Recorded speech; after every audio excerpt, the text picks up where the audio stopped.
Hello friends, welcome back to Shabby's English Home. Hope you are doing well. Now it's time to get into today's topic. Come on. Dear friends, ഇംഗ്ലീഷിൽ സ്വന്തമായി എഴുതാൻ കഴിയുക എന്നത് ഏതൊരാൾക്കും അല്ലെങ്കിൽ ഏതൊരു കുട്ടിക്കും സാധിക്കണം. അതിനിപ്പോഴേ നമുക്ക് പ്രാക്ടീസ് തുടങ്ങാം. അതിനു വേണ്ടിയുള്ള കുറച്ച് ട്രിക്സുമായാണ് ടീച്ചർ നിങ്ങളുടെ മുന്നിൽ വന്നിരിക്കുന്നത്. ഒപ്പം നിങ്ങളുടെ നിരന്തരമായ പ്രാക്ടീസും കൂടി വേണം. എന്താ, റെഡിയല്ലേ? Are you ready? Okay, good. Isema was were, will would, shall should, can could, do does it, has have had, may might, ought to, used to, need dare, must. These are the auxiliary verbs in English. Children, look at here. Auxiliary verbs. We can see so many sentences here. Read this. He is going to school. She is studying English. It is a cat. I am a student. You are planting a tree. They are coming to home. We are playing cricket. Anita and Rajula are skipping. Okay, അപ്പോൾ auxiliary webs ആണ് നമ്മൾ പഠിച്ചുകൊണ്ടിരിക്കുന്നത് അല്ലേ. ഇവിടെ ഒരു ആൺകുട്ടി സ്കൂളിലേക്ക് പോയിക്കൊണ്ടിരിക്കുകയാണ്. ഇന്ന് നടന്നുകൊണ്ടിരിക്കുന്ന ഒരു പ്രോസസ്സ്. അത് നമ്മളെങ്ങനെ എഴുതുക ഇംഗ്ലീഷിൽ? He is going to school. അതുപോലെ ഒരു പെൺകുട്ടി ഇംഗ്ലീഷ് പഠിച്ചുകൊണ്ടിരിക്കുകയാണ്. ഇപ്പോൾ നടന്നുകൊണ്ടിരിക്കുന്ന പ്രോസസ്സ്. അതെങ്ങനെ എഴുതും ഇംഗ്ലീഷിൽ? She is studying English. ഇനി അതൊരു പൂച്ചയാകുന്നു. ഇറ്റ് ഈസ് എ കാറ്റ്. ഞാനൊരു സ്റ്റുഡൻ്റ് ആണ്. I am a student. ഇനി നീ അല്ലെങ്കിൽ നിങ്ങൾ ഒരു ട്രീ, ഒരു തൈ നട്ടുകൊണ്ടിരിക്കുന്നു. You are planting a tree. ഇനി അവർ വീട്ടിലേക്ക് വരികയാണ്, വന്നുകൊണ്ടിരിക്കുന്നു. ഇപ്പോൾ നടന്നുകൊണ്ടിരിക്കുന്ന പ്രോസസ്സാണ്. അതെങ്ങനെ എഴുതും? They are coming to home. ഇനി ഞങ്ങൾ ക്രിക്കറ്റ് കളിച്ചുകൊണ്ടിരിക്കുകയാണ്. We are playing cricket. ഇനി അനിതയും റജുലയും വള്ളിച്ചാട്ടം ചാടിക്കൊണ്ടിരിക്കുന്നു. Anitha and Rajula are skipping. ഇനി ഇവിടെ ഫസ്റ്റ് സെന്റൻസ് നോക്കുക. അവിടെ he is going to school. He ആണ് അല്ലേ ഫസ്റ്റ് വന്നിട്ടുള്ളത്. ഹിയോട് കൂടിയിട്ട് ഈസ് എന്ന ഓക്സിലറി വെർബാണ് വന്നിട്ടുള്ളത്. നെക്സ്റ്റ് സെന്റൻസ് നോക്കൂ. ഷീയോട് കൂടിയിട്ട് ഈസ് ആണ് വന്നിരിക്കുന്നത്. നെക്സ്റ്റ് സെന്റൻസ് ഇറ്റിനോട് കൂടി ഈസ് ആണ് വന്നിരിക്കുന്നത്. ഇവിടെ ഐയോട് കൂടിയിട്ട് ആം. യു കഴിഞ്ഞിട്ട് ആറാണ് വന്നിരിക്കുന്നത്. ദേ കഴിഞ്ഞിട്ട് ആറ്. വി കഴിഞ്ഞിട്ട് ആറ്. അനിത ആൻഡ് റജുല കഴിഞ്ഞിട്ട് ആറ്. അപ്പൊ ഇവിടെ ഈസ് എന്തുകൊണ്ട് വന്നു, ആർ എന്തുകൊണ്ട് വന്നു, ആം എന്തുകൊണ്ട് വന്നു? അപ്പൊ ഹി എന്ന് പറയുമ്പോൾ ഒരാളാണ് അല്ലേ, ഒരാൾ. അപ്പോൾ ഷീ എന്ന് പറയുന്നതും ഒരാൾ, ഇറ്റ് എന്ന് പറയുന്നതും ഒരാൾ, ഐ എന്ന് പറയുന്നതും ഒരാൾ. അപ്പോൾ ഒരാൾ എന്ന് പറയുമ്പോൾ അല്ലെങ്കിൽ ഒരു വസ്തു എന്ന് പറയുമ്പോൾ അതിനെ സിംഗുലർ എന്നാണ് പറയുക ഇംഗ്ലീഷിൽ, സിംഗുലർ. അപ്പോൾ ഹി സിംഗുലർ ആണ്, ഷീ സിംഗുലർ ആണ്, ഇറ്റ് സിംഗുലർ ആണ്, ഐ സിംഗുലർ ആണ്.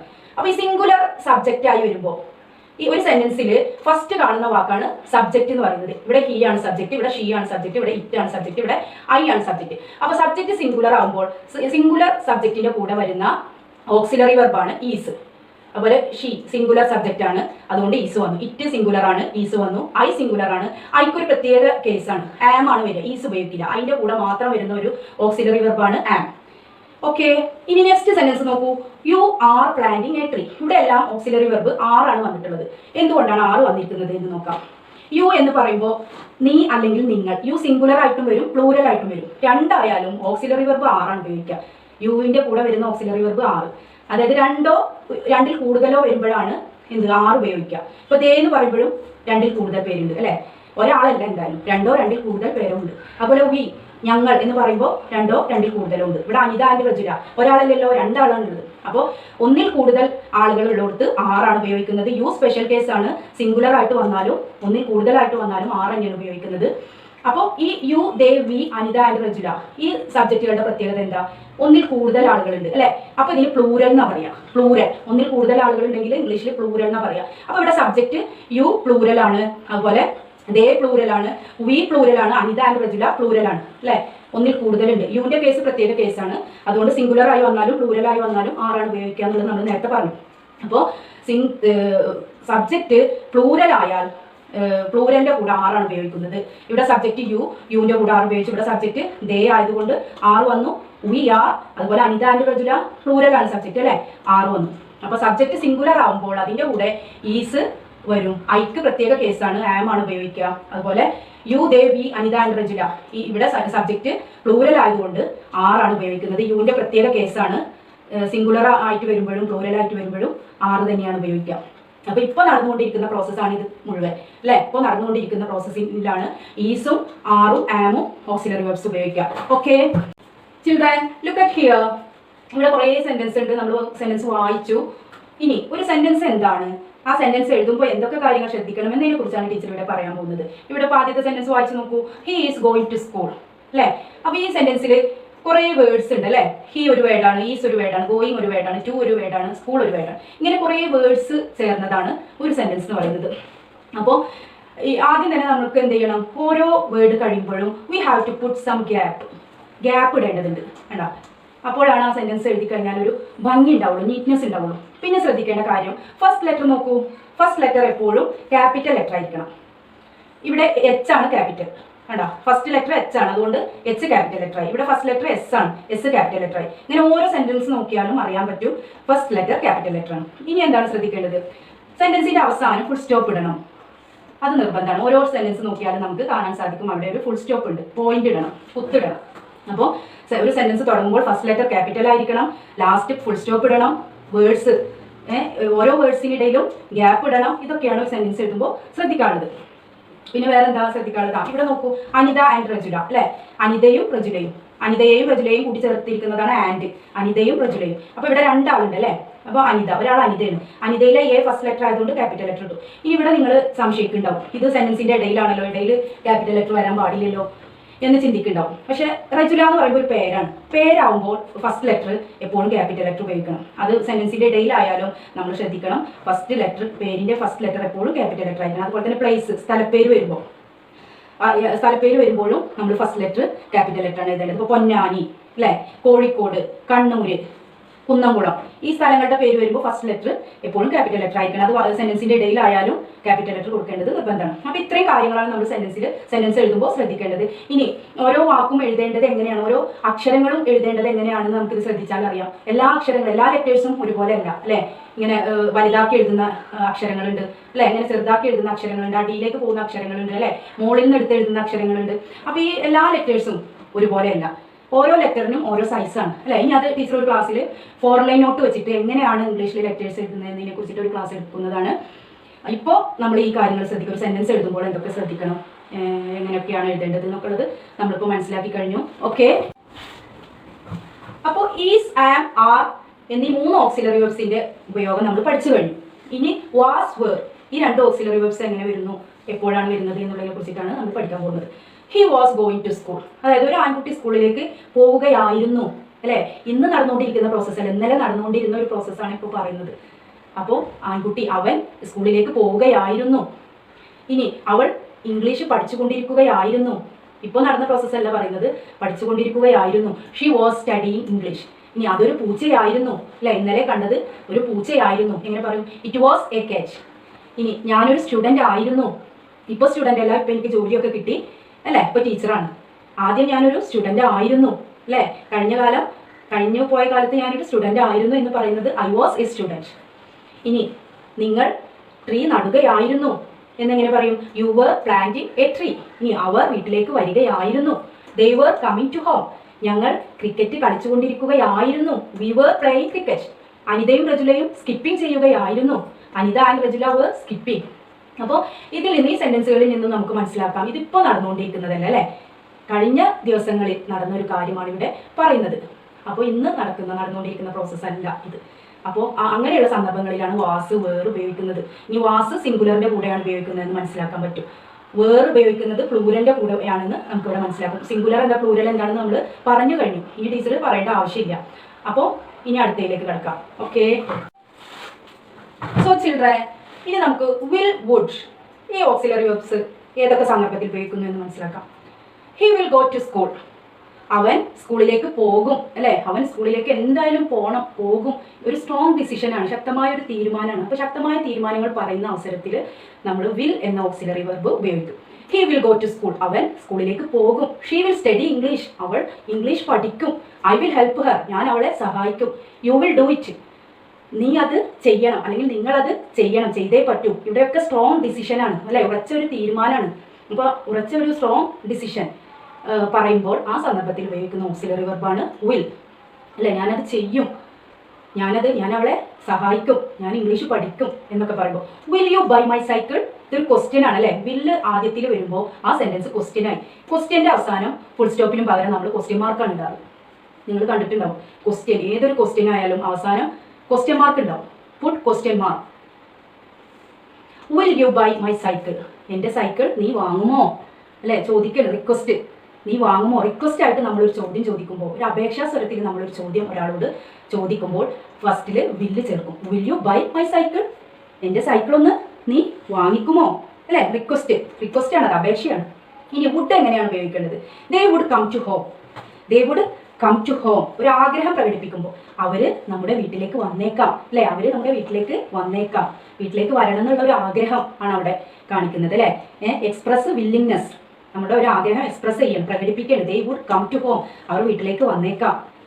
വി വുഡ് പ്ലേ ക്രിക്കറ്റ്, അവർ ക്രിക്കറ്റ് കളിച്ചേക്കാം. അവിടെയും ഒരു വില്ലിങ്നെസ് ആണ്, ആഗ്രഹമാണ് നമ്മൾ പ്രകടിപ്പിക്കുന്നത്. Expresses willingness. ഇനി ദ ഡോക്ടർ സെഡ്, ഡോക്ടർ പറഞ്ഞു, എന്ത് പറഞ്ഞു? He would visit the patient, അദ്ദേഹത്തിന് പേഷ്യൻറ്റിനെ, രോഗിയെ സന്ദർശിക്കേണ്ടതുണ്ട്, അല്ലേ. അദ്ദേഹം രോഗിയെ സന്ദർശിച്ചേക്കാം, അല്ലേ. അപ്പോൾ ഡോക്ടർക്ക് ആഗ്രഹമുണ്ട് രോഗിയെ സന്ദർശിക്കണം എന്നുള്ളത്. ആ ആഗ്രഹം ഡോക്ടർ പറയുന്നുണ്ട്. Doctor said he would visit the patient, അദ്ദേഹം രോഗിയെ സന്ദർശിച്ചേക്കാം. ഇനി ക്വസ്റ്റ്യൻ വരുമ്പോൾ, നേരത്തെ വില്ല് ഫസ്റ്റിലേക്ക് വന്ന പോലെ ഇവിടെ വുഡ് ഫസ്റ്റിലേക്ക് വന്നു. സെൻറ്റൻസിൻ്റെ ഫസ്റ്റിലേക്ക് വുഡ് വന്നു. ക്വസ്റ്റ്യൻ ആണ് ഈ സെൻറ്റൻസ്, ക്വസ്റ്റ്യൻ മാർക്ക് ഉണ്ട്. അതുകൊണ്ട് നമുക്കറിയാം ഇതൊരു ക്വസ്റ്റ്യൻ ആണ്. Would you like a cup of coffee? ഇപ്പോൾ നമ്മുടെ വീട്ടിലേക്ക് ഒരു ഗസ്റ്റ് വന്നു, ഒരു അതിഥി വന്നു, അവരോട് നമ്മൾ ചോദിക്കണം, നിങ്ങൾക്കൊരു കപ്പ് കോഫി എടുത്തോട്ടെ, അല്ലേ. അതൊരു ആഗ്രഹമാണ്, എടുക്കണമെന്നുള്ള ആഗ്രഹം, അല്ലേ. ആ വീട്ടുകാരൻ്റെ ആഗ്രഹം അവിടെ പ്രകടിപ്പിക്കണം. Would you like a cup of coffee? അതൊരു ചോദ്യമായിട്ട്. അപ്പോൾ നമ്മൾ ആഗ്രഹം പ്രകടിപ്പിക്കാനുള്ള ഒരു പൊളൈറ്റ്നെസ് കാണിച്ചുകൊണ്ട് ചോദിക്കുമ്പോൾ would you like a cup of coffee, ഇതിലൊരു പൊളൈറ്റ്നെസ് ഉണ്ട്. പൊളൈറ്റ്നെസ് എന്ന് പറഞ്ഞാൽ എന്താ? ഒരു എളിമ, അല്ലേ, മയത്തിലാണ് നമ്മൾ ചോദിക്കുന്നത്. നമ്മുടെ വീട്ടിലേക്ക് വന്ന ഗസ്റ്റിനോട് നമ്മൾ മയത്തിലാണ്, നമ്മൾ സോഫ്റ്റ് ആയിട്ടാണ് കാര്യങ്ങൾ ചോദിക്കേണ്ടത്. അപ്പോൾ അങ്ങനെയുള്ള സന്ദർഭങ്ങളിൽ വുഡ് ഉപയോഗിക്കാം. Would you like a cup of coffee? Okay friends, now look at these sentences. ഇവിടെ ഷാളിൻ്റെയും ഷുഡിൻ്റെയും യൂസേജ് നമുക്ക് നോക്കാം. You shall take tickets. Shall I help you? Shall I go out? I shall help you. Shall I call a cab? You should see a doctor. I should go now. You should not waste your time. He should not come in. You should not go into the forest at night. അപ്പോൾ ഇവിടെ U shall take tickets എന്ന് പറയുമ്പോൾ അവിടെ എന്താണ് സൂചിപ്പിക്കുന്നത്? Obligation or duty, അല്ലേ. Obligation എന്ന് പറഞ്ഞാൽ നമ്മുടെ ചുമതല, ആ ചുമതലയാണ് അവിടെ സൂചിപ്പിക്കുന്നത്. യു ഷാൾ ടേക്ക് ടിക്കറ്റ്സ്, അല്ലേ. നമ്മൾ സർക്കസിനോ മറ്റോ സിനിമക്കോ പോവുകയാണെങ്കിൽ നമ്മൾ ടിക്കറ്റ് എടുക്കണം, അത് നമ്മുടെ കടമയാണ്, ഡ്യൂട്ടിയാണ്. You shall take tickets. അപ്പോൾ ഡ്യൂട്ടി അല്ലെങ്കിൽ ഒബ്ലിഗേഷൻ സൂചിപ്പിക്കാനായിട്ട് നമ്മൾ ചെയ്യേണ്ട കടമ, ചുമതല, ഉത്തരവാദിത്തം, നമ്മുടെ ഉത്തരവാദിത്തം സൂചിപ്പിക്കുമ്പോൾ ഷാൽ ഉപയോഗിക്കും. Shall I help you? ഞാൻ നിങ്ങളെ സഹായിക്കട്ടെ, അല്ലേ. അത് നമ്മുടെ ഒരു ഉത്തരവാദിത്തമാണ് അവിടെ കാണുന്നത്. Shall I go out? ഞാൻ പുറത്തേക്ക് പോകട്ടെ. അപ്പോൾ അവിടെ പുറത്തേക്ക് പോകട്ടെ എന്ന് പറയുന്നത് ഒരു റിക്വസ്റ്റ് ആണ്. പെർമിഷൻ ചോദിച്ചുകൊണ്ട് നമ്മൾ ഒരു റിക്വസ്റ്റ് ആയിട്ട് പറയണം, അപേക്ഷയായിട്ട് പറയണം ഒരാളോട്, ഞാൻ പുറത്തേക്ക് പോകട്ടെ, ടീച്ചറോട് ക്ലാസ്സിലാവുമ്പോൾ ടീച്ചറോട് പുറത്തേക്ക് പോകട്ടെ എന്ന് ഒരു എന്തിൽ പറയണം? നമ്മൾ ഒരു റിക്വസ്റ്റോട് കൂടിയിട്ട് പറയണം, അല്ലേ, ഒരു അപേക്ഷയോട് കൂടിയിട്ട് പറയണം. അപ്പോൾ ആ സമയത്ത് നമ്മൾ ഷാൽ ഐ ഗോ ഔട്ട്? ഞാൻ പുറത്തേക്ക് പോകട്ടെ. I shall help you? ഞാൻ നിങ്ങളെ സഹായിക്കാം. ഒരു സജഷനാണ്, ഒരു നിർദ്ദേശമാണ്, ഞാൻ നിങ്ങളെ സഹായിക്കാം. Shall I call a cab? വണ്ടി പിടിക്കട്ടെ. ക്യാബ് എന്ന് പറഞ്ഞാൽ വണ്ടി, ടാക്സി. അപ്പോൾ ഞാൻ ടാക്സി വിളിക്കട്ടെ എന്ന് ക്വസ്റ്റ്യൻ ആയിട്ട് വരുമ്പോൾ shall I call a cab? Question mark. ഇവിടെ shall I go out? Question mark. Shall I help you? Question mark. ഇതൊക്കെ ക്വസ്റ്റ്യൻ ആണ്. ക്വസ്റ്റ്യനിൽ ഷാൾ ഫസ്റ്റ് ആണ് വരുന്നത്. Then you should see a doctor. നിർബന്ധമായിട്ടൊരു കാര്യം നമ്മൾ ഒരാളോട് പറയുമ്പോൾ ഷുഡ് ഉപയോഗിക്കും. You should see a doctor. നിങ്ങൾ ഡോക്ടറെ കാണണം, തീർച്ചയായിട്ടും കണ്ടിരിക്കണം, നന്നായി പനിക്കുന്നുണ്ട്. അപ്പോൾ ആ അവസരത്തിൽ നമുക്ക് you should see a doctor. I should go now. ഞാനിപ്പോൾ പോകും, എനിക്കിപ്പോൾ പോയേ പറ്റൂ. അപ്പോൾ ആ സന്ദർഭത്തിൽ ഷുഡ് ഉപയോഗിക്കാം. You should not waste your time. നിങ്ങൾ നിങ്ങളുടെ സമയം വെറുതെ വേസ്റ്റ് ചെയ്യരുത്, അല്ലേ. നമ്മൾ ഒരാളോട് പറയണം, വേസ്റ്റ് ചെയ്താൽ നിങ്ങൾക്കാണ് നഷ്ടം, അല്ലേ. അപ്പോൾ യു ഷുഡ് നോട്ട്, നിങ്ങൾ അങ്ങനെ ചെയ്യരുത്, വേസ്റ്റ് ആക്കരുത് യുവർ ടൈം, നിങ്ങളുടെ സമയം. He should not coming. അവൻ ഇങ്ങോട്ട് വരാൻ പാടില്ല. അപ്പോൾ ആ സന്ദർഭത്തിൽ ഷുഡ് വരും. ഷുഡ് നോട്ട്, വരാൻ പാടില്ല. നോട്ട് ചേർത്ത് കഴിഞ്ഞാൽ അവിടെ നെഗറ്റീവ് മീനിങ് ആണ്, അല്ലേ. വരരുത്, അപ്പോൾ വേസ്റ്റ് ചെയ്യരുത്, നിങ്ങൾ നിങ്ങളുടെ സമയം വേസ്റ്റ് ചെയ്യരുത്. Should not. You should not go into the forest at night. രാത്രി സമയങ്ങളിൽ നിങ്ങൾ ഫോറസ്റ്റിലേക്ക്, കാട്ടിലേക്ക് പോകരുത്. അപ്പോൾ അതൊരു നിർദ്ദേശമാണ്, അല്ലേ. യു ഷുഡ് നോട്ട് ഗോ, നിങ്ങൾ പോകാൻ പാടില്ല, അല്ലേ. നിർബന്ധമായി നൽകുന്ന ഒരു നിർദ്ദേശമാണ്. യു ഷുഡ് നോട്ട് ഗോ, നിങ്ങളത് പാലിച്ചേ പറ്റൂ. നിങ്ങൾ രാത്രി ഫോറസ്റ്റിലേക്ക്, കാട്ടിലേക്ക് പോകരുത്. You should not go. അപ്പോൾ ഷുഡും ഷാളും വരുന്ന കോണ്ടെക്സ്റ്റുകൾ, സന്ദർഭങ്ങൾ ഈ സെന്റൻസ് വായിച്ചാൽ നമുക്ക് മനസ്സിലാവും. Okay, hello children. ഇനി നമുക്ക് ക്യാൻ, കുഡ്, ഈ ഓക്സിലറി വെർബ്സിന്റെ യൂസേജ് നോക്കാം. Can I get more information? Can I get more information question ആണ്. Can I get more information? എനിക്ക് കൂടുതൽ വിവരങ്ങൾ ലഭിക്കാൻ കഴിയുമോ? I can walk a long distance. എനിക്ക് ഒരുപാട് ദൂരം ഒരുപാട് ദൂരം നടക്കാൻ കഴിയും അല്ലേ? He can speak 5 languages. എനിക്ക് 5 ഭാഷകൾ സംസാരിക്കാൻ കഴിയും. ഇവിടെ രണ്ടിടത്തും എബിലിറ്റിയാണ്, കഴിവാണ് കാണിക്കുന്നത് അല്ലേ? ഇവിടെ ക്വസ്റ്റ്യൻ രൂപമാണ്, ക്വസ്റ്റ്യൻ ഫോമാണ് ഇവിടെ കാണിച്ചിരിക്കുന്നത്. Can I get more information? എനിക്ക് കൂടുതൽ അറിവുകൾ, കൂടുതൽ വിവരങ്ങൾ കിട്ടുമോ എന്നുള്ളൊരു ചോദ്യമാണ്. കിട്ടാൻ കഴിയുമോ, കിട്ടാൻ ചാൻസ് ഉണ്ടോ എന്നുള്ളതാണ് ഇവിടെ ക്യാൻ ഉപയോഗിച്ചിരിക്കുന്നത്. Smoking can cos cancer. Smoking, പുകവലി ക്യാൻസറിന് കാരണമാകും. ക്യാൻ കോസ്, കാരണമാകും. I cannot never forget that incident. ഞാൻ ഒരിക്കലും ആ ഒരു ഇൻസിഡൻറ്റ്, ആ സംഭവം മറക്കില്ല. കനോട്ട് ഇവിടെ നെഗറ്റീവാണ്, നോട്ട് വന്നാൽ നെഗറ്റീവാണ് സെൻറ്റൻസിൽ അർത്ഥാക്കുക. അപ്പോൾ I cannot never forget that incident, ഞാൻ ഒരിക്കലും ആ സംഭവം മറക്കില്ല. ഫോർഗെറ്റ് മറക്കുക, നെവർ ഫോർഗെറ്റ് മറക്കില്ല, ഒരിക്കലും മറക്കില്ല. കനോട്ട് നെവർ ഫോർഗെറ്റ്, ഒരിക്കലും മറക്കില്ല. കുഡ് ഐ സ്റ്റേ ഹിയർ, ഞാനിവിടെ താമസിച്ചോട്ടെ, ഞാനിവിടെ നിന്നോട്ടെ എന്നൊരു പെർമിഷനാണ് അവിടെ സൂചിപ്പിക്കുന്നത്, ഒരു അനുവാദം, സമ്മതം. When he was here, he could run fast. ഞാൻ ചെറുപ്പമാകുമ്പോൾ, ഞാൻ എൻ്റെ കുട്ടിക്കാലത്ത്, ഞാനല്ല ഹീ ആണ്. When he was young, അവൻ ചെറുപ്പമായിരിക്കുമ്പോൾ he could run fast. അവന് ഒരുപാട് സ്പീഡിൽ, ഫാസ്റ്റിൽ ഓടാൻ കഴിഞ്ഞിരുന്നു അല്ലേ? അതായത് മുമ്പത്തെ കാര്യം പറയുമ്പോൾ, മുന്നേ നടന്ന കാര്യം, മുന്നത്തെ അനുഭവം പറയുമ്പോൾ നമുക്ക് ഈ കുഡ് ഉപയോഗിക്കാം. When he was young, അവൻ ചെറുപ്പമാകുമ്പോൾ, അവൻ കുട്ടിക്കാലം ചെറുപ്പമാകുമ്പോൾ he could run fast. അവന് നന്നായി ഫാസ്റ്റിൽ, കൂടുതൽ വേഗത്തിൽ ഓടാൻ കഴിഞ്ഞിരുന്നു. Could you wait for me? എനിക്ക് വേണ്ടി നിങ്ങൾക്ക് വെയിറ്റ് ചെയ്യാൻ സാധിക്കുമോ, കഴിയുമോ? ഒരു പൊളൈറ്റ്നെസ് ആണ് അല്ലേ? ഒരു എന്താ പറയുക, ഒരു മയത്തിലുള്ള പെർമിഷൻ ചോദിക്കലാണ്, ഒരു സോഫ്റ്റ് ആയിട്ടുള്ള പെർമിഷൻ, അനുവാദം ചോദിക്കുമ്പോൾ, അല്ലെങ്കിൽ request. Could you wait for me? നിങ്ങൾ എനിക്ക് വേണ്ടി വെയിറ്റ് ചെയ്യാൻ കഴിയുമോ? Could I borrow your dictionary? നിങ്ങളുടെ ഡിക്ഷണറി എനിക്ക് കടം തരാൻ കഴിയുമോ? അപ്പോൾ ഇവിടെ എന്താണ്, ഒരു പൊളൈറ്റ്നെസ് ആണ് സൂചിപ്പിക്കുന്നത് അല്ലേ? ഒരു എളിമയോട് കൂടിയിട്ടുള്ള ചോദ്യമാണ്. Could you wait for me? എനിക്ക് വേണ്ടി നീ ഇവിടെ വെയിറ്റ് ചെയ്യുമോ, നിനക്ക് വെയിറ്റ് ചെയ്യാൻ കഴിയുമോ? Could I borrow your dictionary? നിങ്ങളുടെ ഡിക്ഷണറി എനിക്ക് കടം തരാൻ നിങ്ങൾക്ക് സാധിക്കുമോ? അപ്പോൾ ഒരു പൊളൈറ്റ്നെസ് ആണ് ഇവിടെ. Okay. So friends, it's time to wind up. Do you like my class? Expecting your comments in the comment box. Share to your friends and subscribe. Please hit the bell icon too. Okay dears, happy learning. Bye bye. Thank you.